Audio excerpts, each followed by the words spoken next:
Bismillahirrahmanirrahim.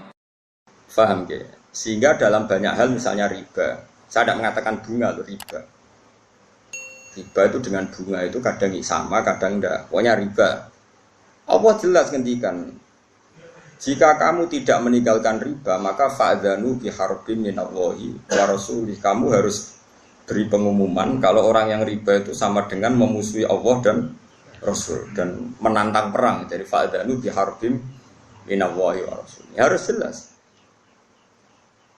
Paham ya? Terus kalau suwon kayak ngerasani itu hukumnya haram. Tapi Allah ila yaumil qiyamah apa gawe wong ngrasani itu banyak. Mergo nek gak ono ngrasani iku wong maksiat ku yo penak, ora ono pengadilan sosial. Ora ono pengadilan apa? Sosial. Tapi nek ono sing ngrasani kan ini jadi kontrol. Dia jadi napa? Nggih, misalnya no hamil di luar nikah. Wah, ini produk gagal. Oh, kenapa rabi ke susu? Lah kena kan. Jadi akhirnya satu keluarga malu, terus mereka yang belum kena di komitmen jangan kena supaya tidak malu di depan masyarakat. Ini barokah sekali pengadilan-pengadilan seperti ini. Nah, untuk yang kiai, yang imam masjid, sing kecelok khusyuk, tokoh masyarakat, mereka itu gelar tokoh rujukan. Ya kudu ibu cangkem apik. Sing ibu tapi kejo tenanan. Kamu harus tetap membiarkan cangkem-cangkem elek ini berkeliaran karena ini pengontrol, apa? Tapi gue wong kiai kecelok serbana, jumatan minyakan terus. Kan yo ora pantes melok cangkem elek. Sebebo khusyuk, sebebo anteng. Tapi kayak kudu dukung loh. Pergerakan cangkem napa? Elek. Jadi kita trik jadi kiai alim paham ya. Enggak ya kayak ibu-ibu, napa? Ibu-ibu kayak kula. Pokoknya sementing pokoknya kayak kula nanti kudu anut. Lha pancen ngoten. Kalau ini termasuk matur teng aswaja teng tayu matur ngoten. Rasulullah itu unik, figur yang unik. Misalnya begini. Mustafa kok mati ngombe Mustafa era pantes ya. Apa? Zaid gak pantes. Zaid itu sing saleh ya agar padha wae. Pokoknya ana wong mati mergo oplosan. Nah, elek wong mati ini mergo oplosan. Kulo nate ngalami. Mati mergo ngombe oplosan. Kadang-kadang ngono mboke ya saleh, kadang bae saleh malah majelis taklim. Putune kurang ajar ngombe oplosan mati. Mati tenan. Mati ra urip niku. Walhasil rame. Piye jelas matine ku oplosan. Wong seksine ada dan komunitas grupnya ada, ono sing setengah mati, ono sing mati tenan.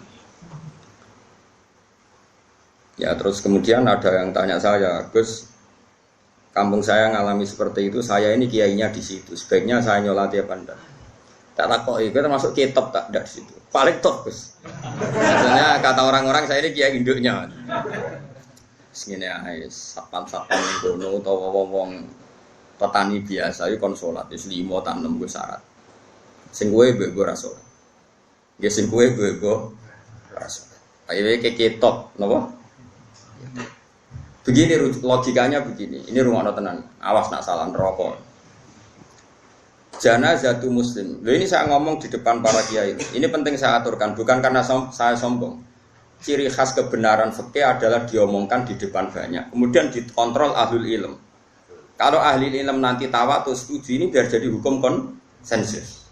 Kalau enggak biar dibatalkan bahwa Gus Bak kemarin sesat menyesatkan biar dibatalkan oleh kiai-kiai itu. Paham ya? Makanya statementnya orang alim harus di depan para orang alim. Enggak boleh hanya diomongkan santrinya saja. Nanti kalau salah kan santrinya enggak berani. Makanya saya itu malah pede. Kalau saya malah kebalikan. Saya itu kalau matur di depan kiai-kiai kajian misalnya ada acara muludan kiai kajian rawuh semua. Saya malah pede. Pikiran saya anak salah ono sing kontrol. Aku rapede malah mulang di sini. Mergo salah yo ora konangan, bener yo. Ora entuk penghargaan dadi dianggap. Dadi wis biasa ae. Ya, tapi kan ibadah ya, mulang itu ibadah. Begini logikanya. Ini kalau matur bolak-balik. Saya ngaji di mana-mana matur ini. Komunitas gendo atau orang fasik atau pemabuk itu kalau kita tidak datang, kita maknanya orang soleh. Atau orang yang sedang soleh pokoknya apik. Mereka kan nanti takutnya punya kefiah baru. Nak koncone minum mati kok digolekno whisky ya, kowe dhisik tuku kelarem tuku Petrus, apa Petrus saiki kenangan ke mati tak ubeni whisky. Untuk pas mati agak digeludung no. Dengan orang-orang soleh tetap datang, setidaknya kefiah Islamiyah ini terjaga. Ya didusi, dikafani, disolat. Si piye-piye ini janazah itu muslim, janazahnya orang Islam. Ini saya ngomong di depan para kiai, sehingga tradisi Islam terjaga. Wes kowe gelol lah mbek sing mayit. Tapi piye-piye kita itu khawatir ada tradisi tandingan, yaitu kalau kita tidak datang kemudian dikelola ala orang fasik. Dikopiok mbek arak atau digelundungno, bengine cekinan, remi. Repot. Wes cara kula, wes sak tahlil bid'ah lah, ten gremeng tahlil lah. Anggap ae ini penolak ceki, wes. Wes kae gremeng lah, wes gak ono hadis sunah Rasulullah. Wong zaman Nabi ben tahlili sapa, Nabi jelas warga kok tahlilin nyak wong. Nah ini saya ulang lagi, ini rumono tenan ya. Orang yang jelas mati oplosan, pernah juga ada yang tanya orang yang mati bunuh diri. Itu saya pernah ya ada sekitar 22 kiloan lah dari kampung saya, itu di kampung di atas gunung. Ada orang ajane rontok soleh, wong ya soleh, terkenal soleh ya. Justru karena soleh terlalu soleh kuper, tapi soleh kuper. Bojone ayu gawe wong iso mati malah bunuh diri. Piye kelangan bojo, kelangan awake. Nah, itu kiai temannya itu. Tanya ya kasusnya itu enggak ada yang berani nyolati karena mati bunuh diri itu kan hukumannya berat. Ya kayak mati oplosan, mati bunuh diri, mati firor anisyafi, lari dari perang, atau mati pas di tempat maksiat, tempat mesum, macam-macam. Ini caranya gini, cara berpikir kita. Kalau kita tidak datang, kita ini siapa saja, tidak harus orang banyak. Nanti mereka melahirkan kaifiah baru. Ya saya ulang lagi, melahirkan itu satu. Dan ini tidak baik bagi Islam, karena nanti setelah ada kaifiah baru, kita ini malah kesulitan menghilangkan. Paham ya? Kesulitan enggak? Karena nanti kalau ada orang fasik mati, sing masjid menunggu. Grupnya mereka sudah bikin kaifiah belum? Ternyata mereka datang lebih awal, terus dikaifiahkan ala mereka, enggak ada sholat, enggak ada kafan, terus langsung di... Kita kerepotan kan? Mendingan kita datang. Dan alhamdulillah tadi, saya contohkan, rata-rata mbahnya itu ya orang soleh. Atau keluarganya, atau RT-nya. Sehingga karena mereka soleh ini, kayak sepakat masih fasik lah diperlakukan sebagai janazah itu muslim. Kadang baik nangis-nangis ning kiai putu kula Gus, putu kula yai jenengan dongakno di sepuro njen kelakuane pun ngoten macam-macam. Nah, dalam tradisi Rasulullah dulu ketika Abdul bin Ubay mati karena anaknya santri, nyatanya Rasulullah datang karena menghormati keluarga. Ada roh nak kelakuane Abdul bin Ubay itu kayak seperti itu. Anggap saja kamu menghormati keluarga. Dua, menghormati kaifiah Islamiyah, yaitu kaifiah Islam yang tadi. Karena kalau ada kaifiah baru kamu yang repot. Lu kalau nanti ngelakoni, lu ini nyata. Di kampung sebelah saya itu terkenal wongnya itu tukang nanggap dangdut. Dan lu sembrotor-brotor semacam-macam. Nah itu orangnya itu kultus sama saya. Tapi ya kultusnya wong abang kan. Gus, sesuk anak kula nikah. Jenengan sing akad no. Yo jam 9 jam 09. Mungkin ngapunten Gus jam 2 wonten dangdutan. Lah terus piye? Jenengan teko sing akad mari yo. Ya tenang ya. Wah itu termasuk sisi kontroversi saya karena orang-orang itu. Iya Gus, sekarang wongnya maksiat jangan kok gelem teko. Makanya saya ini diuntungkan terkenal ngalim. Wong kan sungkan mau gremeng tok rawani dadi penting, terkenal alim penting, paling gak wong nyoalim apa gremeng ngono. Karena pikiran kita sederhana, kalau kaifiatun nikah orang alim tidak mau datang, lalu mereka kalau bikin kaifiah baru juga kita kesulitan. Setidaknya dengan mereka masih butuh orang alim, ada kaifiah sing mujma' alaih. Yaitu carane mati ne mayit oplosan lah ya didusi, dikafani, disolati, dipendem. Saya sebut satu-satu ya, didusi, dikafani, disolati, dipendem. Kaifiah nikah ya dinekahno waline utawa wakile dengan 2 saksi. Wes. Sekarang kalau kita tidak datang lalu mereka bikin kaifiah. Makanya saya anggap kita datang ini fardu kifayah. Datang saja. Nah, tapi jangan kitopnya. Nanti kalau kitopnya datang semua, punya pikiran begini semua, lalu bedanya yang sholah be fasik. Semua mati oplosan sing teko yo wake, sing imami misalnya PBNU, BP Muhammadiyah. Engko sing mati wong soleh karena tokoh sing teko yo. Terus famal farku bena, apa bena kan ya lucu. Makanya ini uniknya Rasulullah, ada seorang fasik karena punya utang gak nyaur. Nabi datang. Nabi tanya, apakah mayit ini punya utang?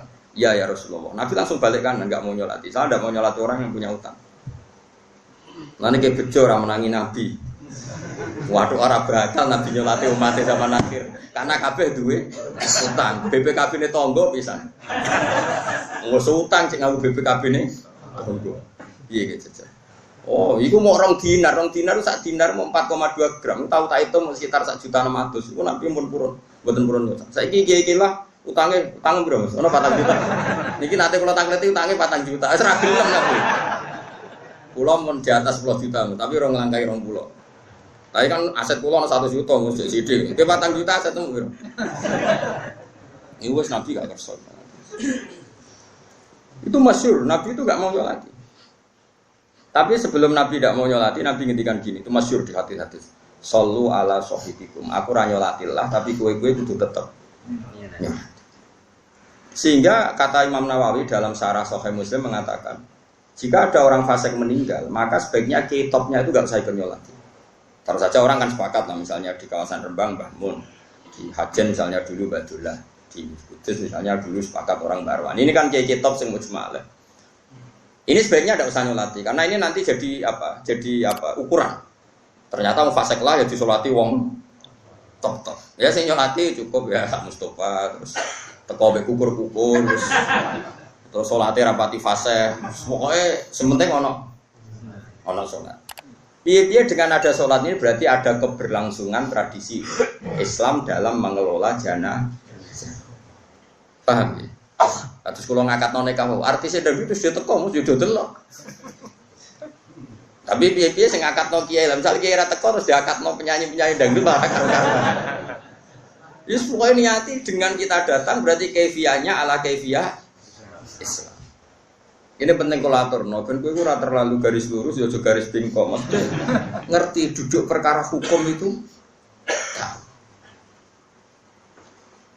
Ya, jadi ini penting kulaturakan, penting sekali ya. Jadi itu kaifiah yang dilakukan para ulama dulu. Ya, sallu ala sahibikum jare dawuh Nabi, senajan to aku ra nyolati tapi iku kudu tetep. Jadi saya ulang lagi ya. Konsensusnya ulama dulu mulai zaman Rasulullah sampai sekarang itu kiai-kiai biasa nyolati tanggane yang terkenal fasik, terkenal gendo, terkenal maling. Tapi sebaiknya kalau mungkin kiai topnya ini tidak usah datang. Tapi nak di kampung-kampung rata-rata datang semua. Gara-gara kan tidak semua orang kan takut merasa kiai top. Sampai gejol-gejol kan. Lagi mau rata kok. Lu Gus, mungkin nang rasa kiai top gue. Berker kesunatannya sing top itu orang oleh teko. Berarti si rata kok ngerasa top. Akhirnya udah teko berkomedi dianggap top. Terus ketiga itu begini. Wah nanti dibantah tiang. Begini problemnya, saya itu alasan saya begini. Sekarang orang mati, kemudian Mustafa ini nyolati. Dia mau mangkel perkara ini, wong iki nak jisik, nak waya ono jamaah, tipe dibijan ternodang kita. Wong fasik kan mangkel, gue kalau nanti dibantah ngoten. Gus, wong iku kurang ajar Gus. Nak ono Jumatan tau semeti mereken. Terus dia cerita, masjid kula nanti protol gara-gara iku. Kok jenengan ngengken kula nyolati. Keberatan Gus. Kok dia cerita elek iku nak ono jamaah disetelo dangdut. Pokoke pancen mau fasik ning juga nak mangkel.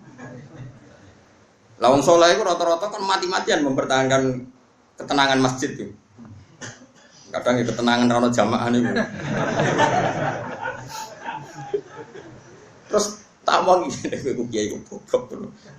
Mereka kalau sama saya kan akrab ya, karena rata-rata kalau nggak murid saya, muridnya bapak saya. Kalau nggak muridnya bapak saya, muridnya mbah saya. Jika banyak kiai sepuh di kawasan saya, sama saya hormat. Ada yang nggak muridnya bapak, nggak muridnya mbah, muridnya buyut, muridnya Badrul Rahman. Jadi tetap hormat. Nah, kalau takoi, wong sing maca Fatihah fadilah ini. Nggih Gus, maksudnya seperti ini. Sing maca Fatihah ra jenengan, berarti sing untuk gajarane Fatihah ya jenengan. Wong sing maca selawat man sholla alaihi wahidatan shallallahu alaihi asron. Maca selawat sitok diwales pangeran 10. Sing tok walesan mayite sing oplosan apa jenengan? Ya sing maca lha iya jenengan ibadah kok getun. Anggap ae golek gajaran dhewe. Wah yo wis cocok. Lah pas ngadongakno mayit. Yo ngene, dongamu kan wis donga ngepek. Nak mayit niki sae nggih ngeten Gusti nak elek nggih ngeten. Tapi kita elek gini iki mawon. Wong donga ing kanan nek donga ngeper. Kalau apa? Kalau kan kalau. Kalau ini mayit baik. Kalau ini mayit jelek. Malah penak to kira usah ngukumi pun iki. Wa mayamut walam yatub min dzabihi fa amruhu mufawadun li rabbi. Wong mati urung tobat niku urusane jeneng. Akhirnya bengi tahlil. Ngerti tak wong kok tahlil jare Gus Pak. Tahlil itu maca kalimat thayyibah kan menyang mangqala la ilaha illallah dakhalal. Saiki sing qala la ilaha illallah sing tahlil apa sing mayit? Sing tahlil. Berarti sing dakhalal jannah. Sing tahlil. Wong sing maca la ilaha illallah dakhalal jannah. Lah saiki sing maca tahlil itu sing maca apa mayite? Sing maca lha opo ke getun maca nang fasik maca dhewe. La ilaha illallah ora takon. Hormat temen mbek mayit ngati nangin. Jare sapa hormat mayit mikir awakku dhewe lha apa. Begitu juga ke maca selawat, wa sallallahu sayyidina Muhammad sing wangil itu sing kamek wong do menang kabeh ora adat anu sing wangil apa ki misbah. Sing ada maklumati kami dadak gak sing sering. Wa sholli afdalas sholati ala asati makhluqatika nuri hudas e. Ki siapa, Mas? Kalau mboten nate mimpin ngoten. Perkara wong terus menang kabeh wah malah repot. Ada sing umum-umum wae ben wong iso nirokno. Dadi kiai ya macam-macam, wonten sing madhape kados kula sing gampang-gampang, penting diwaca wong akeh. Subhanallah wa bihamdihi adada khalqihi wa ridha nafsihi wa zinata arsyihi wa midada kalimatihi. Subhanallah wa bihamdihi adada khalqihi wa ridha nafsihi wa